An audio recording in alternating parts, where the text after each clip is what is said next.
Guys, what is up? Welcome back to the heart of home. We are out in the woods again. I actually dropped Silas off at preschool and I have about 2.5 hours, and on Tuesdays is like 2.5 hours to do anything that I want, because on the other days I usually go to wildlife. But today I thought, because of the storms that we had the last previous days and the humidity and the heat that we had yesterday, my goodness, that mushrooms would be popping, and they are. They're just hard to find. My hopes for coming out here today was to find morels, but I have not found any of those so far.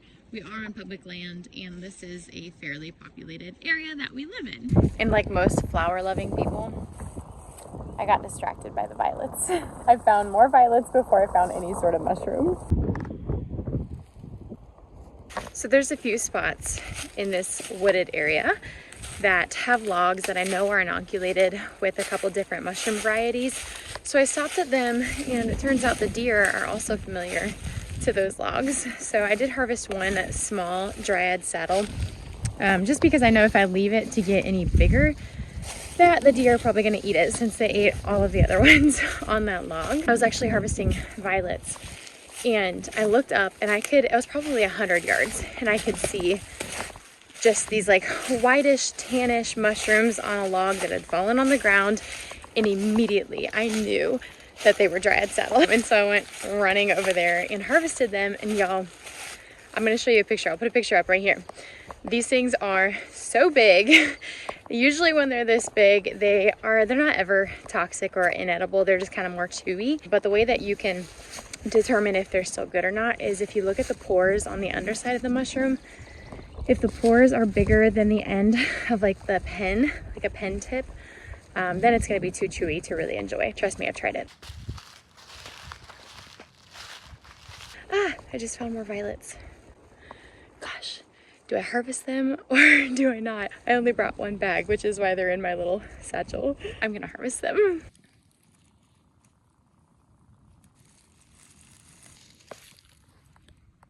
So what I really love about violets is they're great for your respiratory system. Ooh, it's a little windy still. But if you have a cough, if you're struggling with bronchitis, any sort of like bronchial gunk or mucus, these do a great job at clearing that and just kicking it out. They're anti-inflammatory. I don't know all the medicinal qualities and terms for different plants. That's something that I am learning, but what I am learning, I am happy to share with you guys, because honestly, you have to get started somewhere, right? One way that I love to prepare violets is in the form of just tea. Now you can make syrups, you can make tinctures, you can make tea, you can do all sorts of different things. You can dry them and use them for dry tea leaves. However, two of my favorite ways to prepare them are putting them with some warm water, some hot water, not boiling, but hot water, and using it as a hot tea and just adding some honey, or allowing that hot tea to cool and then mixing it with some lemonade, and then you kind of have like a tea lemonade concoction, and it is beautiful, you guys. These little purple flowers, they create the most colorful and vibrant little teas that you could ever enjoy. Okay, I'm gonna harvest a little bit more, keep foraging, and if I find morels, that would be great, but you know, fingers crossed.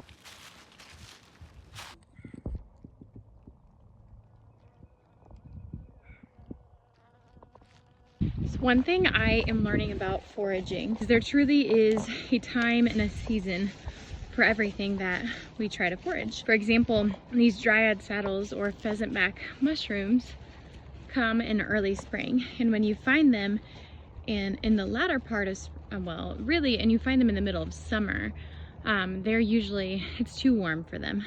Same thing with these violets. There's a very short window that these are blooming, and much like any other plant, as soon as it puts off enough flowers, it's really done its job, because the flowers hold the seeds to reproduce. And so with them being such a small plant, so these ones are also very short-lived, which is why they're so precious to me, because there's only a very small window for me to collect as many as I can. And you might be wondering, well, why are you going to take all of the flowers when the bees need them?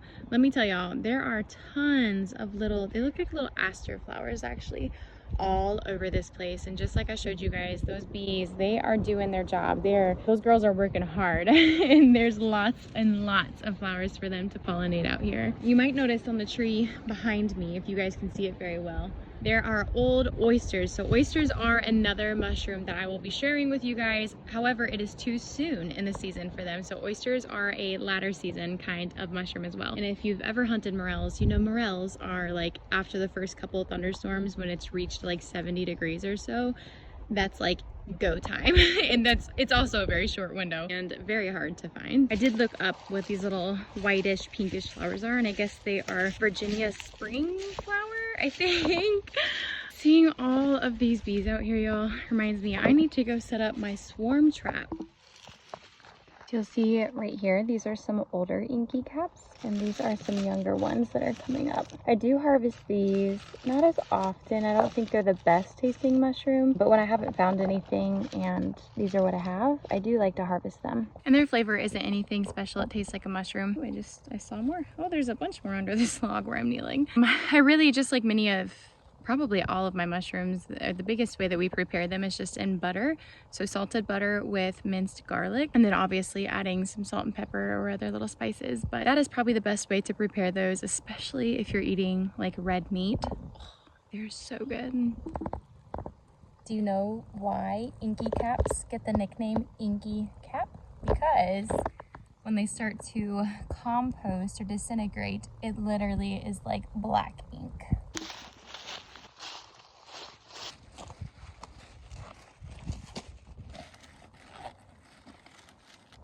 Oh my goodness. That is a healthy amount of violet flowers. So no luck on morels. Maybe we'll go out later and try to find some. But this entire bag is full of pheasant back or dryad saddle. Let's get these home. There's a couple different ways that I want to prepare these violets. However, just know the two ways that I'm going to be preparing them today are not the only ways that you can prepare these. So we are going to be doing a olive oil infusion with the violets. Now, if you guys remember, I said that violets are really good, like when you have a bunch of gunk and bronchial respiratory issues going on, because usually when that's happening, your lymph nodes are also swollen and just tender, and using like a violet salve almost, you can mix this with like tallow too, but applying that and giving more of a lymphatic massage is going to continue to help in those moments. It's not only going to extract the medicinal properties of the violets, which do help in respiratory situations, but using it as opposed to like lotion or oils that don't really have much of a medicinal matter to them, is just going to enhance that entire experience of doing a lymphatic massage. The other thing that we're gonna make, which I've never done before, is a violet syrup. Now you guys know I love my tea, and I would very much like to just make tea out of these violets. However, making a syrup is gonna make them more long lasting, and it's also going to be another way that I can sweeten some of the teas that I already make, because right now I just do honey, which is fine, and honey is obviously preferred over a sugar water or a syrup, but it's something I haven't tried before, and I thought it would be fun and it'd be beautiful. And then I can also use those syrups like in mocktails or in lemonades and just other fun little drinks that I can make for people when I host them here. Also, please excuse my worm food. These need to go downstairs to the worm bin.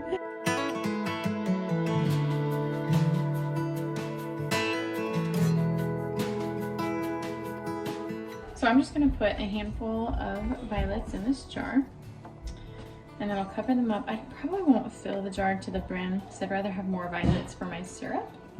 It's almost halfway full. And I'm gonna add just enough olive oil to cover the violets.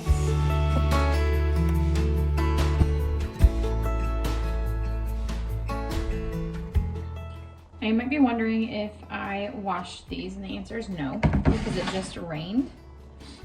And they aren't even dirty to the look, but because it just rained, I'm not going to bother rinsing them through water and potentially damaging them or pulling out any of the minerals and vitamins that I want in my concoctions in the process of trying to clean them. Okay, so I'm gonna add, this is just water from our tea kettle. I steeped it on the coffee setting, which is a little hotter than what you would do for green tea. I'm gonna add this all the way up to 2 cups. So what I'm gonna do now is just cover this up with cling wrap, at least for an hour. I could let it sit overnight, which I might do, depending on how much time I have left this evening. Everybody's home now, so you know how it goes when the whole family's home in the evening. If that's the case, then I won't worry about this until tomorrow, and I'll show you guys that then. But the plan is, as soon as this is done steeping, it's gonna be a beautiful blue color, which it's actually already turning. Let me show you. You see that?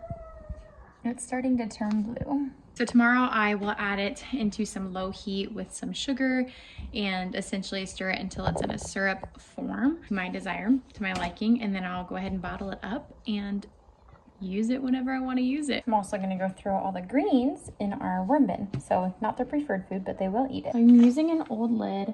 I'm just going to put violet and extra virgin olive oil and the dates.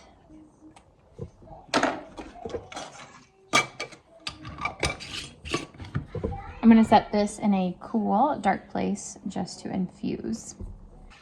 This is so beautiful. I'm so excited for the syrup, y'all.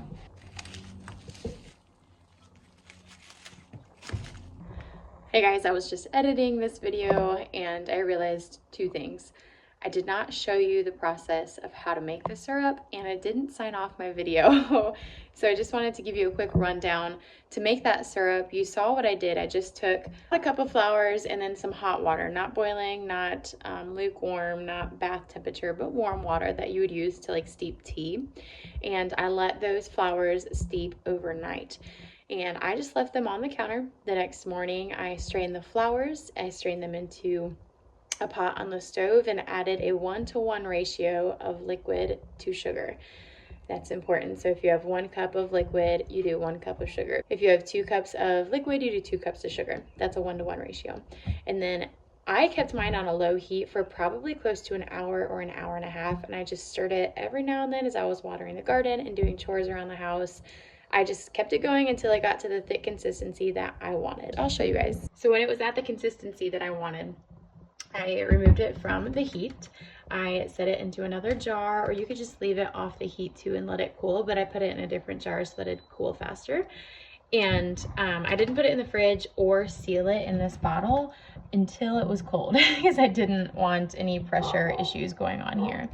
And once it was cool, I sealed it and it's just been in the fridge.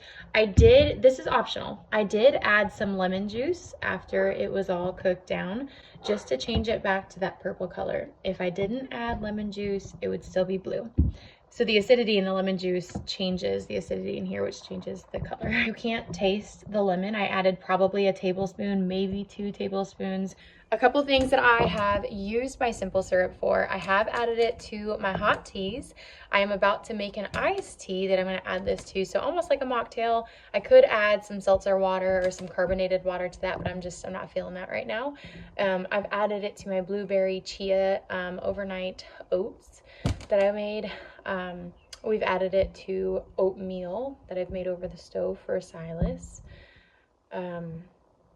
Coffee, I added it to my friend's latte that I made the other day. So it's just a simple syrup. It's nothing complicated. It is truly, as what it says, a simple syrup. So if you give this a try, let me know if anything it inspired you to maybe do this next year when the violets are in bloom where you are.